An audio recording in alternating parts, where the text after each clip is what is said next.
Sometimes things don't always happen in the timing that you expect. So I was sitting out on the mounting block and feeling into my own vulnerability of when Dietz asked about inviting a horse in to harmonize. And some time went by and, he kind of walked away, and I decided to just still sit and hang out on the mounting block in the shade. And then he did something that he's never actually done before. He walked up into the corner and then turned and faced me. And his face is probably about maybe 8 to 10 inches from mine, and Bella's head is literally hanging and resting on my leg as I'm sitting here. And as I'm continuing to listen to Janet Jones and Wendy Murdoch speak about the brain and these different generalizations I think she has about certain things, I'm just relaxing into it, and I'm just being in that space of harmony for myself. And I had previously invited my horses in to spend time. And what's so beautiful in this moment, in this connection at essence to essence, where I'm literally asking them for nothing, or I'm just being part of them. I'm just being myself and coming back to the inseparability of my own energy and the harmonization of my own energy.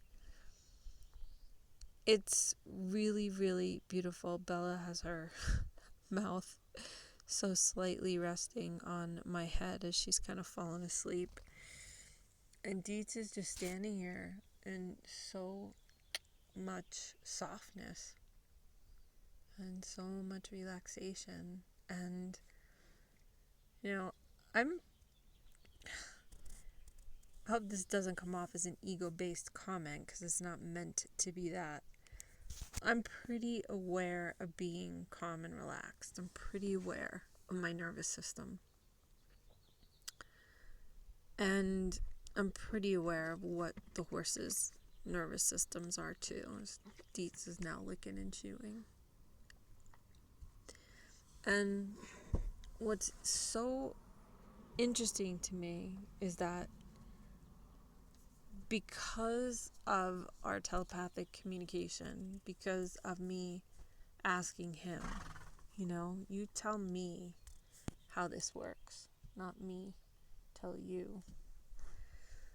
And he shared that perspective of inviting him in to harmonize. They just heard something at the other end of the pasture, so they're just listening. But because of allowing him in to harmonize with me, and just literally, he opened up the invitation for me to harmonize with myself. And it was me dropping into that energy, dropping into this out of, a space of fear, out of a space of not feeling like enough, out of a space that actually closes down my brain chemistry, not opens it up, as he invited me into that space. And I just took the time to allow myself to drop in.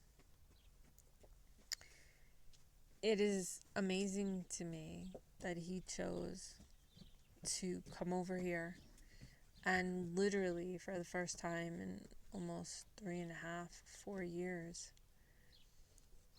he actually approached me, which he's never done before.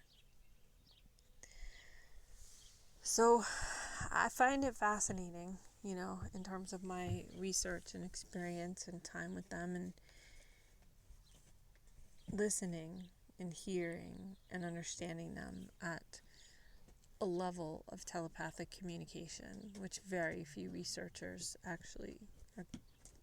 It's not that they're not capable of, but very few researchers will ever do.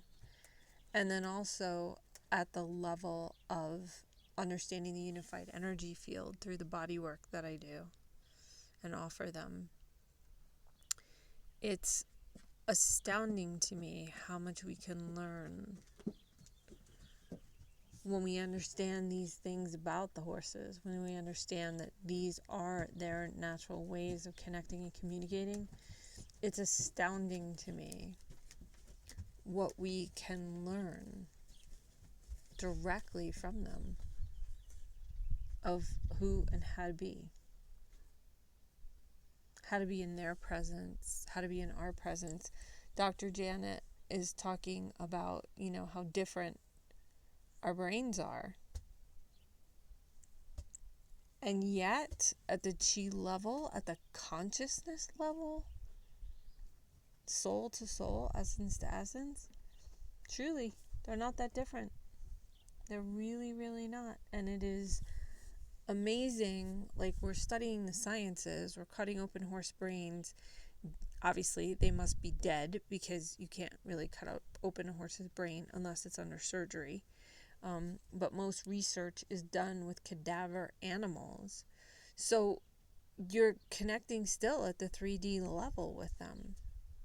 And just like humans, just like we're understanding more, or I would actually say remembering, because there are many cultures that understood for a very long time how conscious we are and how connected to spirit we are and how connected we are at the soul level.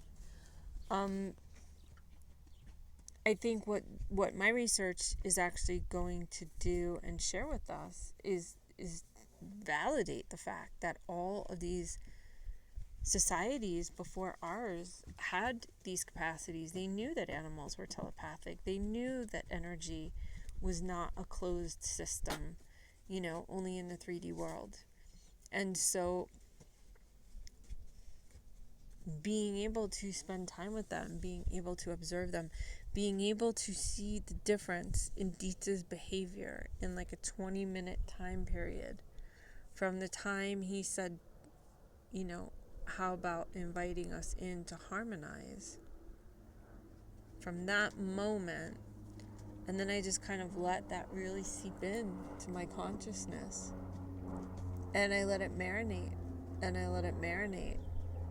And I wasn't even aware, actually, that I was allowing it to marinate, because I was actually embodying it. So I wasn't thinking about it and intellectually figuring out how to pull it apart or what to make it do. I literally was just listening and observing, and I saw how different his behavior was when I listened to what he just taught me. When I took his advice, because I was able to hear his consciousness completely clearly. And we got to remember, consciousness is what inhabits and animates us. I know we think it's food. I don't know where we think the batteries are, but consciousness is that part of the divine that we all are all the time. And we talk about all this science, equine sciences, but we don't even ask the horses what their truth is. We're still making stuff up. We're still best guessing. And I don't, in certain things I like to best guess, but in others, when you have the capacity, and we all have the capacity, we just have to remember how to do it.